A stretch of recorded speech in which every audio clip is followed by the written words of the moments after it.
રામનવમી જીવનમાં જેને જીવન કેમ જીવાય, આદર્શ જીવન, ભાઈ ભાઈની ફરજ, પતિ પત્નીની ફરજ, દીકરા બાપની ફરજ, આ બધી ફરજો જો શીખવી હોય તો ભગવાન રામચંદ્ર જીકાને શીખાય.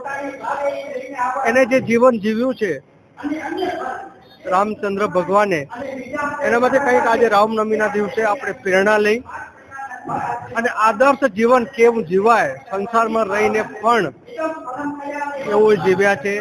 અને પરિવારની ભાવનાથી આપણે કંઈક શીખી અને રામ નવમીના દિવસે હું આપના માધ્યમથી સર્વ બધા લોકોને હું શુભકામનાઓ આપું છું કે ભગવાનની કૃપા બધા પર બની રહે અને એના જેવું જીવીને લોકોને ઉપયોગી કેમ થવાય એવી પ્રેરણા લઈ એવી શુભકામનાઓ સાથે આજના ભગવાન રામચંદ્રના દર્શન કરીને મને પણ એમ થયું કે પોતાના જંજાળના જીવનમાં ક્યારેક સત્ય, સકારાત્મક અને કોઈક આપણી પાછળ તાકાત શક્તિ છે એનો અનુભવ થાય અને તમારા જીવનમાં સકારાત્મક ભાવ પ્રગટે અને લોકો માટે સંવેદના પેદા થાય એવું જીવન જેવું જેવું હું માનું. આજ રામનવમી નિમિત્તે સવારના 10 વાગે 16:04 હવન આદિ તેમજ મધ્ય 12 વાગે રામ જન્મ બહુ ભવ્યથી ભવ્ય ઉત્સવ મનાવવામાં આવશે.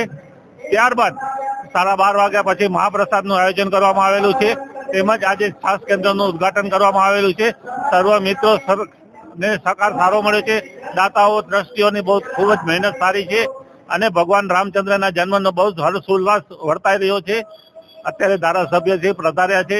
થોડી વારમાં મારા ગણતરી પ્રમાણે સાંસદ સભ્ય પણ પધારવાના છે. એ બધાનું સર્વનું સ્વાગત છે. અસ્તુ.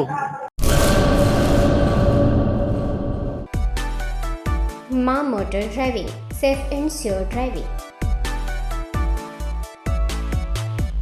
ડ્રાઇવિંગ એ શોખ સાથે આપની મોટી જવાબદારી પણ છે. અમારા ઇન્સ્ટ્રક્ટર દ્વારા સચોટ અને સરળ માર્ગદર્શન. આપની રોજની તાલીમની માહિતી મેળવીને શું અધુરાશ છે એના ઉપર પૂરું ફોકસ કરાય છે.